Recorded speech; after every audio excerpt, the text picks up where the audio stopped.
बंदी छोड़ सतगुरु रामपाल जी महाराज की जय। सत साहिब भगत जी मैं परमात्मा से नाम दीक्षा मार्च 2020 में ली थी। अभी तक तो मेरे साथ कोई ऐसी प्रॉब्लम नहीं आई।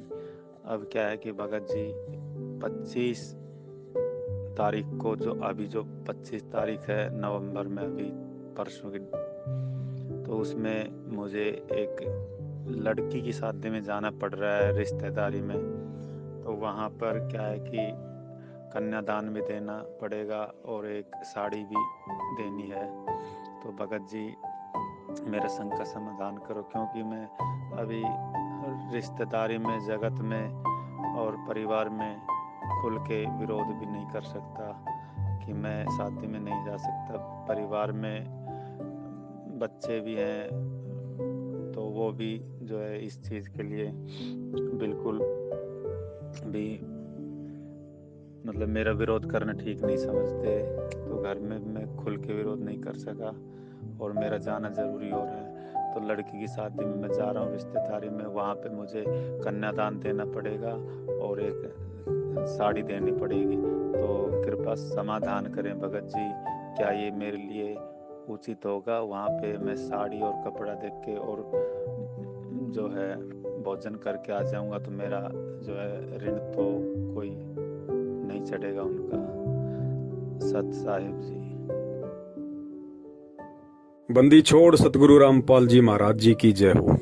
सतसाई भगत जी, बड़े भैया देखिए, जब आप परमेश्वर का ज्ञान सुनेंगे और जब आप परमेश्वर के सत्संगों की गहराई में जाएंगे तो आप जी को पता चलेगा कि परम पूज्य सतगुरु रामपाल जी महाराज जी ने केवल उन्हीं आत्माओं के लिए विवाह शादी जैसे प्रोग्रामों में शामिल होने का आदेश दिया है जो पुण्यात्माएं अभी इस ज्ञान को अच्छे से समझ नहीं पाई हैं और जो पुण्यात्माएं अभी नई भक्ति मार्ग पे जुड़ी हैं।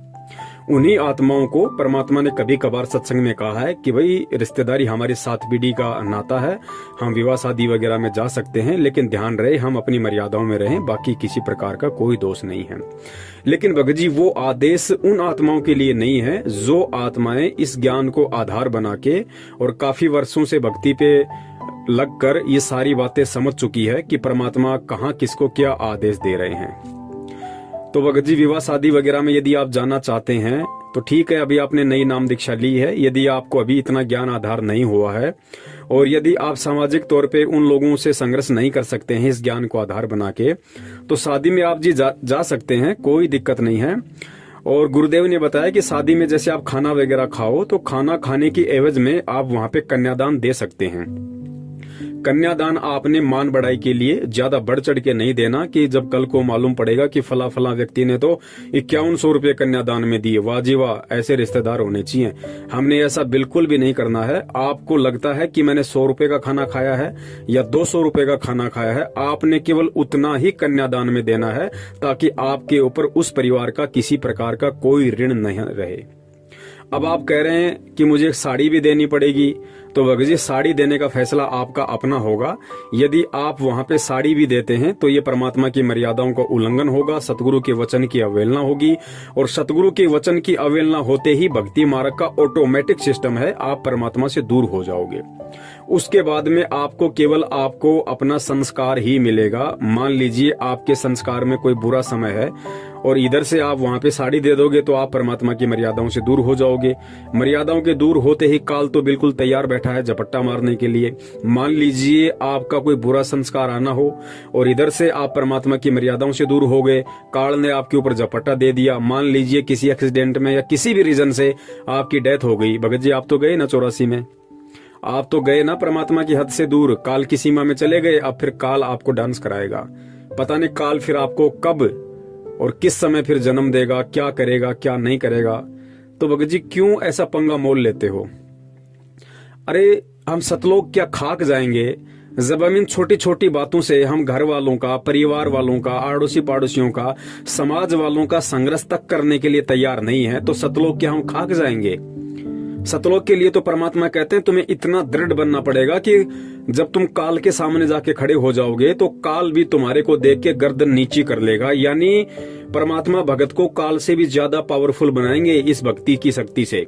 और आज हम रिश्तेदारों के यहाँ पे हम उनका सामना नहीं कर सकते कि साड़ी नहीं दूंगा तो रिश्तेदार क्या कहेगा, दो लोग क्या कहेंगे कि साड़ी देने के लायक भी नहीं रहा तू, क्या तेरे घर में इतना टोटा आ गया। भगत जी परमात्मा ने स्पष्ट बोल रखा है कि लोक लाज मर्याद जगत की तृण जू तोड़ बगावे, जब कोई राम भगत गति पावे। हमने ये लोक लाज, ये मर्यादा, ये परंपराएं, ये तिगड़मबाजी भगत जी अब इनको छोड़ना पड़ेगा। अब हम बच्चे नहीं हैं और ये कोई 650 साल पहले वाला टाइम नहीं है। आज परमात्मा ने खुल के अपना मूल ज्ञान दे दिया, बरसात कर दी अपने ज्ञान की।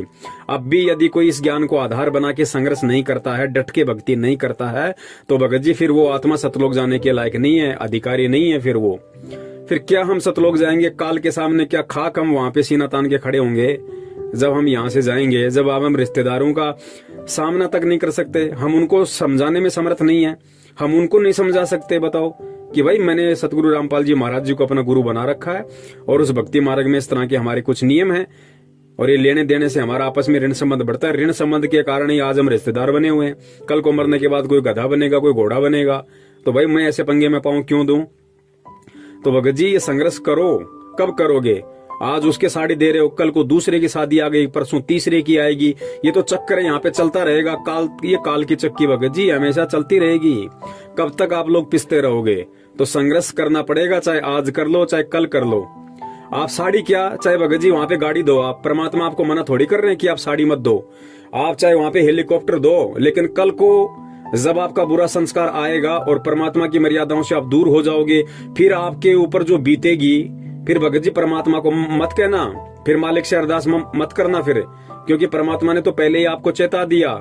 आपके माध्यम से दास का मतलब है परमात्मा ने पूरी संगत को चेता रखा है कि आपने किस तरीके से करना है, किस तरीके से नहीं करना है। इस भक्ति मार्ग में आने के बाद, उसके बाद भी यदि कोई अपनी चलाता है, अपनी मनमानी करता है इस भक्ति मार्ग में, भगत जी फिर परमात्मा दोषी नहीं है। फिर उसमें फिर जैसा उसका संस्कार है फिर जीव को मिलेगा।